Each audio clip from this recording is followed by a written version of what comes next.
So, welcome everyone here in person and online.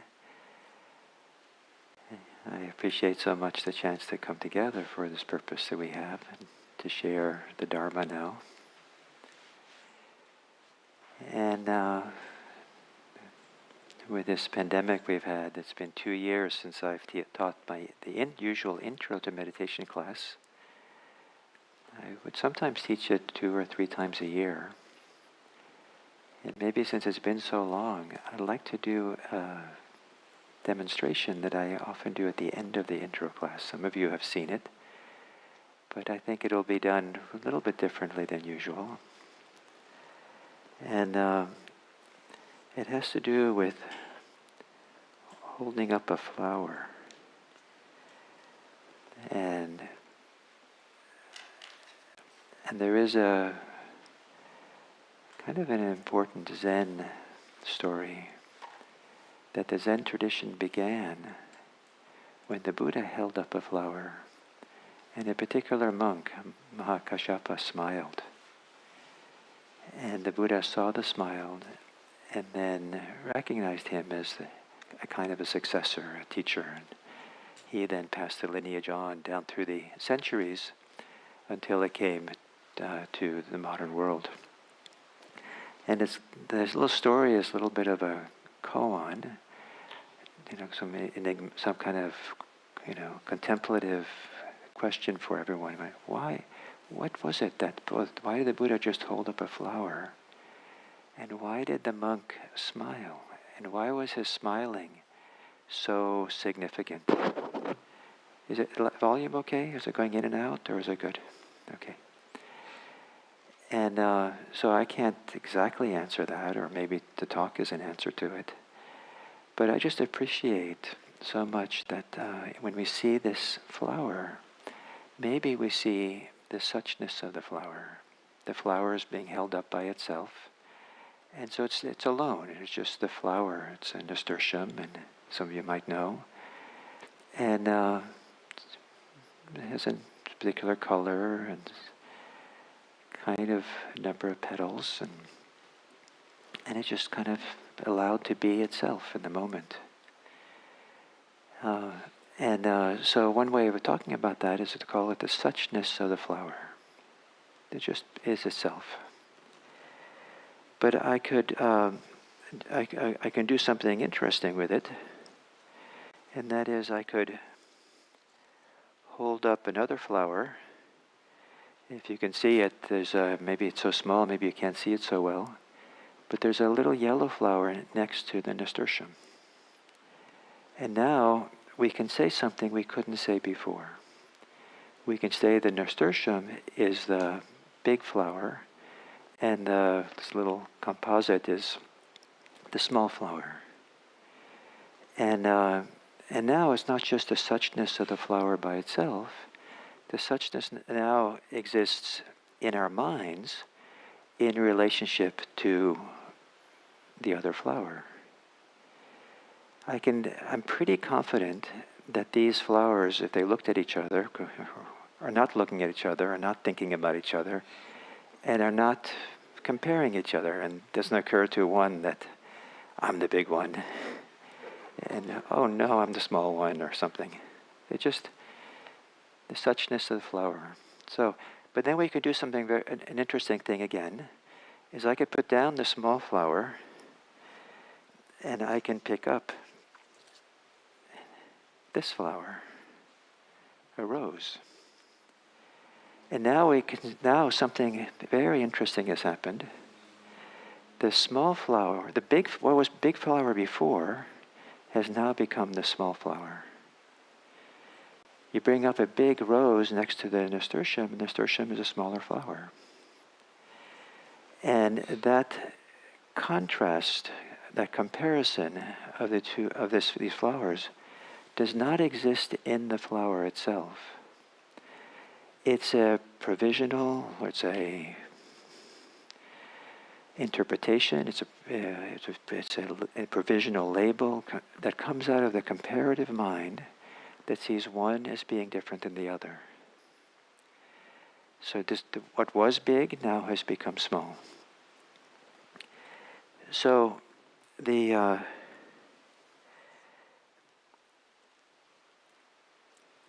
a tremendous amount of human suffering comes from comparisons, comparing ourselves to ideals. We don't live up to ideals. We do live up to them, and now everyone else should. Other people are not living up to them. Comparing ourselves, people compare themselves to each other. Sometimes the comparison is that I'm not as much X as someone else. Someone else says that I'm more you than you, like the letter U.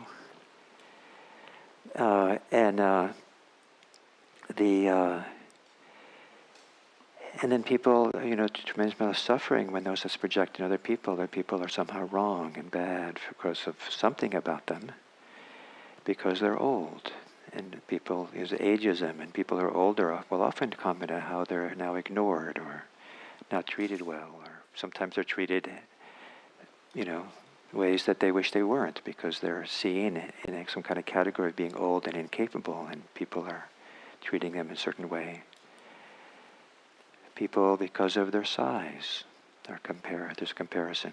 People, their hair, color of the hair, length of hair, kind of hair, skin color, ethnicity, all kinds of things that people do to compare each other, that and make judgments about the value of one over another. We compare ourselves to who we were before. Before I was young, and now I'm not. And I wish I had been young, or still young, or now I'm not as much as a Z as I was before, whatever Z stands for. I'm not as, now I'm wrinkled. And rather than, and think, well, in our, beautiful people don't have any wrinkles whatsoever. I grew up with a friend of my parents, the woman who apparently never smiled because she was attempting not to get any wrinkles. And but what about the suchness of the human being? What about your suchness? Is there such a thing where you can be held up like a flower and you're allowed just to be as you are, in the perfection of suchness, in the simplicity of suchness, without any comparisons at all? What's the beauty of each of us, of each of you? In what way are you a flower? In what way are you perfect, wonderful, as you are? And is that valuable?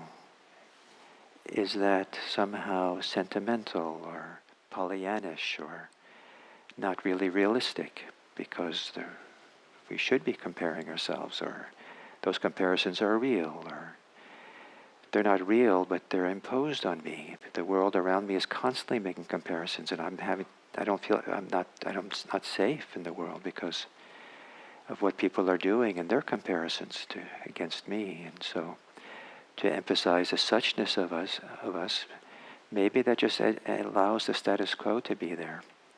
The status quo is harmful. Is that the case? Or is there some way, valuable way, where we can appreciate our own suchness? Can we gaze upon ourselves in such a way that the gaze does not have any comparative thinking? We're not compared to before, to after, to even ideals, even wonderful ideals, where we're not compared to other people. It's just the simplicity of who we are, in a way that maybe we allow the flower to be itself. Now, it's possible in the course of flowers being flowers, and maybe beginning to kind of gather its forces together to focus on making seeds, that a wind comes along and it blows off the petal. Now we have something new in this world that kind of maybe wasn't as clear as before. Now we have the suchness of the petal. And the petal is just allowed to be itself. And it's kind of beautiful, the petal, just itself. Another option is to look at the flower that's still here and believe that the essence of a flower that we have to maintain at all costs are the petals, all the petals. And if a flower loses a petal, it's no longer perfect, it's no longer right. But is that the case? In the natural course of things, the petals fall off, a seed is made. Why do we carry with us the idea of the perfectly full, in blossom flower with all its petals is the only suchness of the flower? Can't it be that as it begins to lose its petals, that it's just as much a suchness as when it was before? This rose that came from here at the grounds of IMC is already withering up. You can't maybe see it here, but some of the petals are kind of beginning to curl up and turn brown and probably going to fall off soon. And it's possible to see it as starting to become ugly. It's possible. But is there a way of seeing this that is seeing it neither as ugly or as beautiful, just the suchness of it? Or is it possible to see beauty in its decay? After all, it's just the natural process in which it takes. The suchness of it all, everything, maybe it's beautiful. Maybe everything is beautiful in its suchness.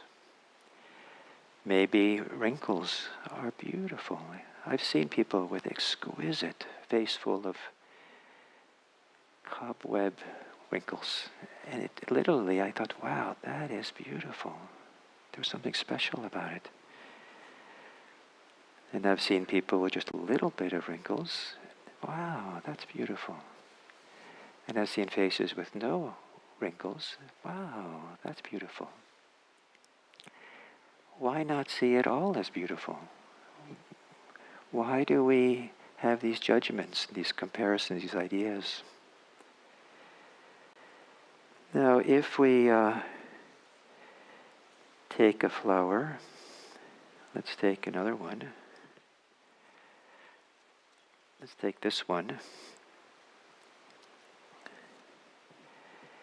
And we single one part of the flower out as being the most important part of the flower, as being the thing that really counts. And we're going to protect that at all costs. We're going to be upset if it's not there anymore. And maybe for this flower, what's most important is that it's supported by these beautiful green leaves. But then someone comes along and takes it, or it falls off. But that's what made the flower a flower. Or maybe it's a long stem. Maybe the length of a stem, the longer it is what makes a flower a successful flower. But then, somehow or other, the flower is made smaller. Oh no. Shorter. Oh no. I was so attached to it being long. That's what really made it a flower. And then the petals start falling off. And the people who thought that petals were the essence, the most important part of the flower. And let's glue it back on.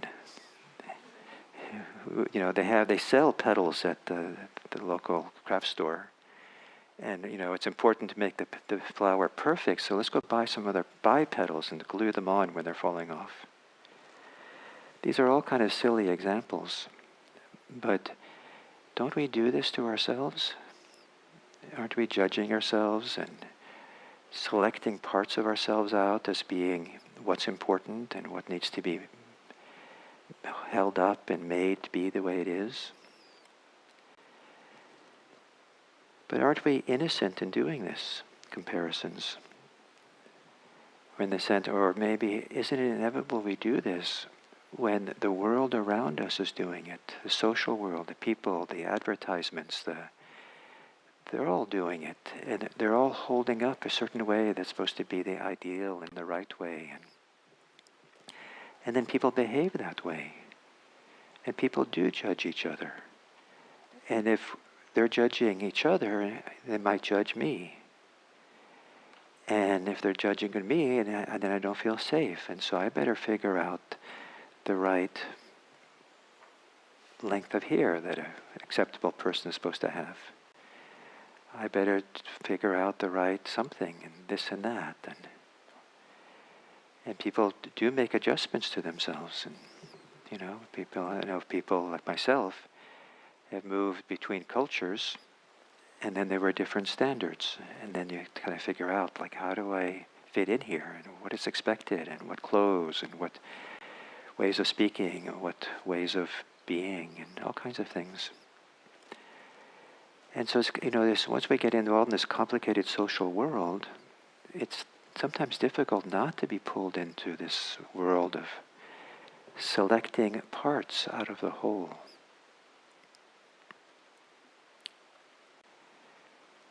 And maybe it's reason to protest. Maybe it's reason to stand up and point these kinds of terrible things out that goes on. But what about the suchness? Is that going to be eclipsed? Does that never have a place?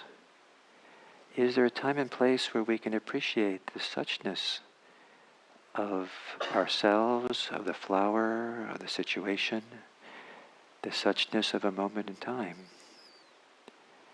Or are we always on that treadmill that keeps going on of the mind involved in the activity of comparative thinking? The mind involved in not seeing the simplicity of the moment, seeing how much suchness is here in some wonderful way. The treadmill is that kind of going and going and going, churning away, thinking, wondering. And I think sometimes meditators, especially when they begin, or maybe when they, it can happen any time. It's possible to be in awe at the treadmill in which the mind is just thinking and comparison and stories and ideas and concerns, and just like the thoughts just keep going and going. But it's not necessary to live that way all the time. Just like it's important to eat meals or to eat, it's usually not a good idea to eat non-stop. But the mind somehow can go non-stop, just churning away, and even if some of that churning and thinking and reflection is important, does it need to be all continuous? And so we come to meditation, I think, not just to calm ourselves down, but it's possible to come to meditation to come to gaze upon the suchness of ourselves, which I'd like to propose is beautiful. To be able to gaze upon the beauty of who we are, which is that which is most natural about being a human being. What is that?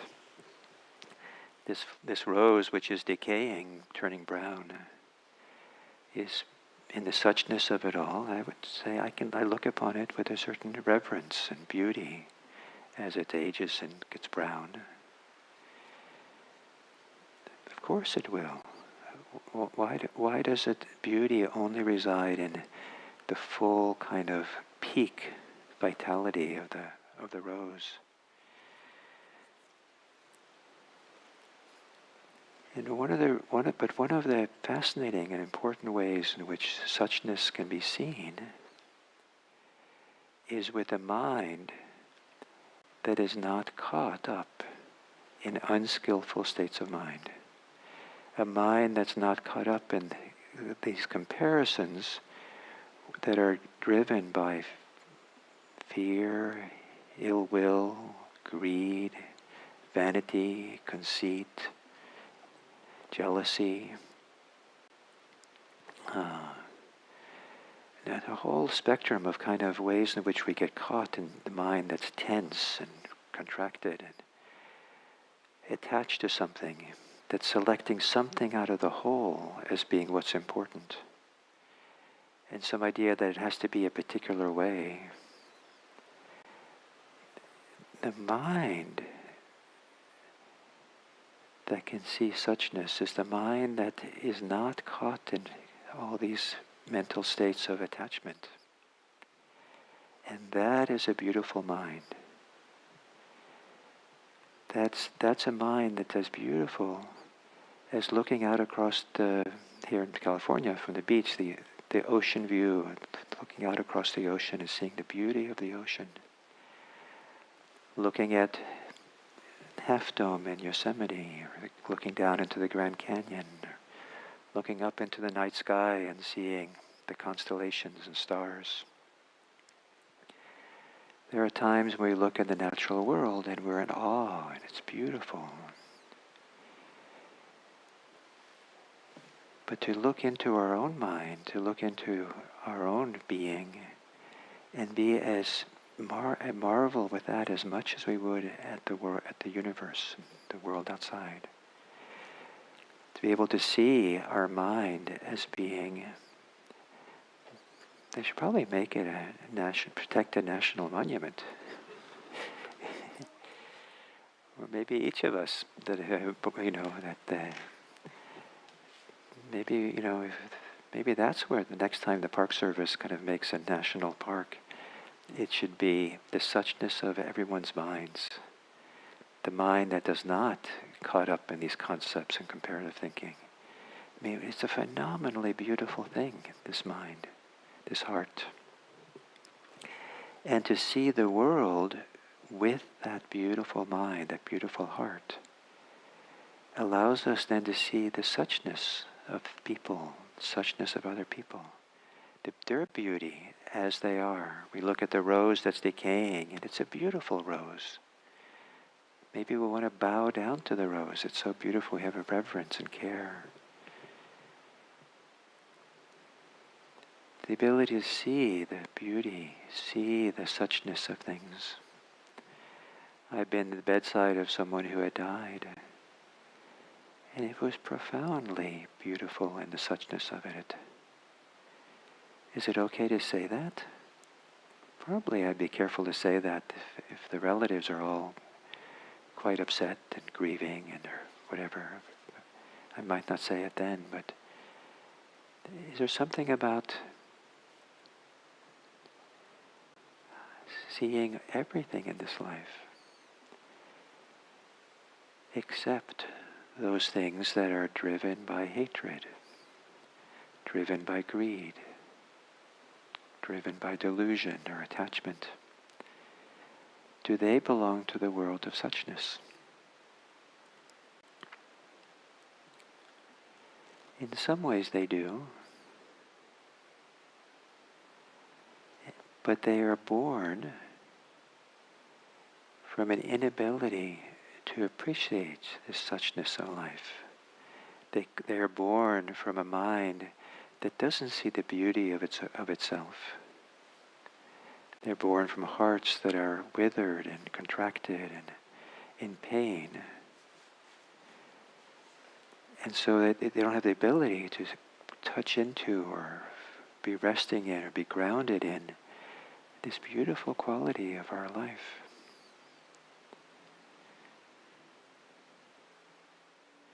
Everything is beautiful when they are free, of greed, hatred, and delusion.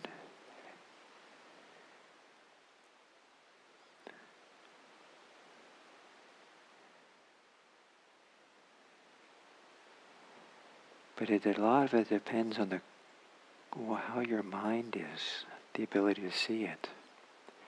So if we're looking out and expecting to see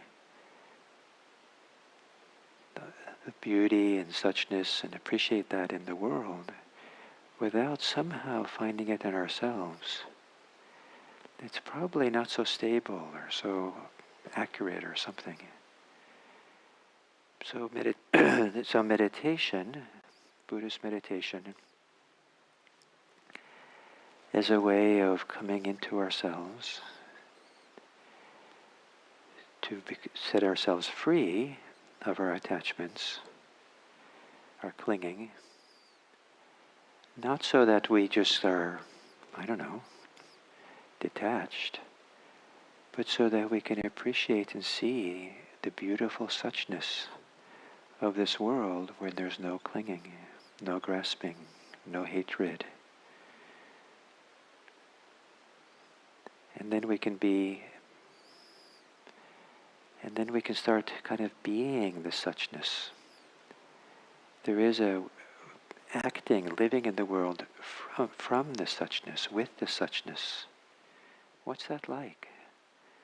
It's a life which is free of attachment. So for me, this whole movement of mindfulness and meditation is such a phenomenally wonderful thing we're doing. Something I almost have, kind of a deep reverence for, like I do for the night sky, looking into the amazement of it, or beautiful scenery in the natural world, or taking the time to walk in a garden and see the flowers and appreciate each flower for itself, or take a time to see a hummingbird and the incandescent color and the flittering around. It's so beautiful. It takes time to stop and appreciate the suchness of our mind, the suchness of the world. And then we're available to live a wiser life. Because of what a wonderful thing to live a life that comes out of that recognition of suchness, recognition of beauty that is so easily overlooked in ourselves and others in this world. And it's overlooked when our attention becomes excessively selective. It's only about how long the stem is. It's only about the full complement of petals are there. It's only about some aspect of it that we hold on to. This is what it's about. This is who I have to be. This is what I'm about. There is a few mentions in the ancient teachings of the Buddha of people who are just such, the suchness of themselves. And one of them, which maybe is a little bit interpretive, but there's the Buddha most frequently refers to himself as not as the Buddha, not as his given name, Gautama, but he refers to himself as the Tathagata. And it's an ancient title that probably preceded the Buddha. No one quite knows what it means, but it's a compound of two words, but they don't quite know which two words because of how the compound words and letters kind of merge. But my favorite interpretation of it is that it means the one who is thus. The Buddha is the one who is thus, the one who is such, like such. So imagine that, you go up to the Buddha, and he seems like an unusual guy. So you ask him, who are you? What are you? What are you about? And you have your notebook out. You're going to write down notes. After all, you don't get to talk to Buddha that often. And he says, I am thus. I am such. I'm I'm the suchness of this. Would you be irritated? Or would you now appreciate, wow, rather than picking and choosing the parts and defining who he is in some particular way, that he just is not defining himself. He's just there. And what is apparent, what is there, he's not going to define it any more than the suchness of it.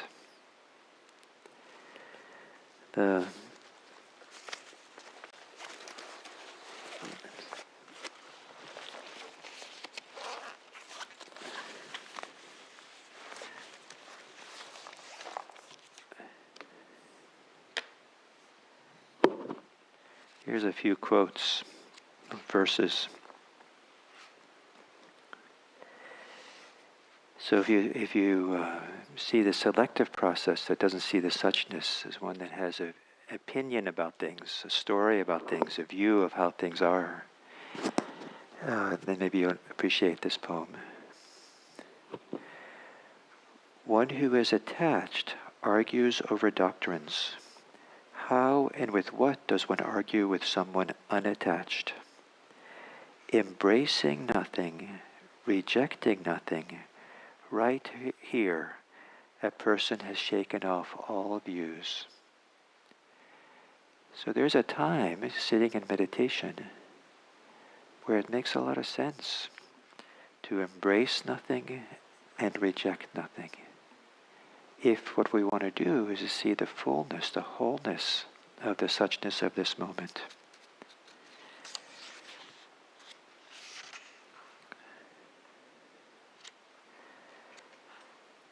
Here's another verse. They aren't enemies to anything, seen, heard, or thought out.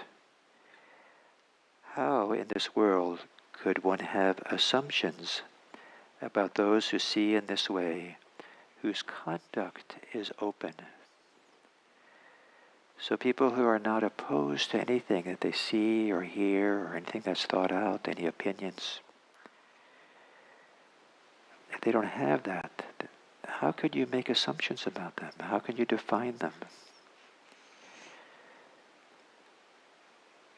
And they refers to them as these are people whose conduct is open. I guess you get what you see. You see how they conduct themselves, how they are in their suchness. And one more. This is the one that one does not construct, prefer, or take up any doctrine.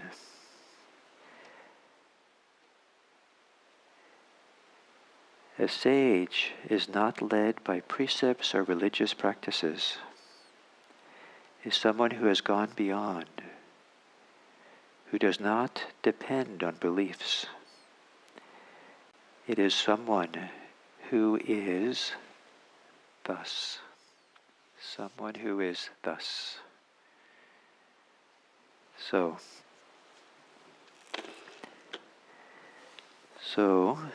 why did the Buddha hold up a flower? And why did the monk smile? Can you hold yourself up in such a way that you smile in your thusness, your suchness? I certainly hope that you can gaze upon yourself in such a way, be present for you in such a way with a mind that's quiet enough from its attachments, its fears, its desires, so that you can gaze upon this beautiful being that you are in its suchness. And then to look upon others, every other person, with a reverence and care and respect that can come to see the suchness of them as they are. And what a great world it would be if we loved and respected people just as they are, in a world where we don't see through the filter of greed, hatred, and delusion.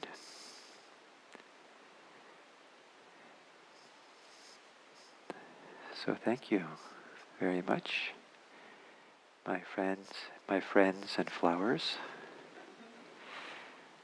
We've been a bouquet here today, and the individual flowers are just as wonderful in the bouquet as they are apart.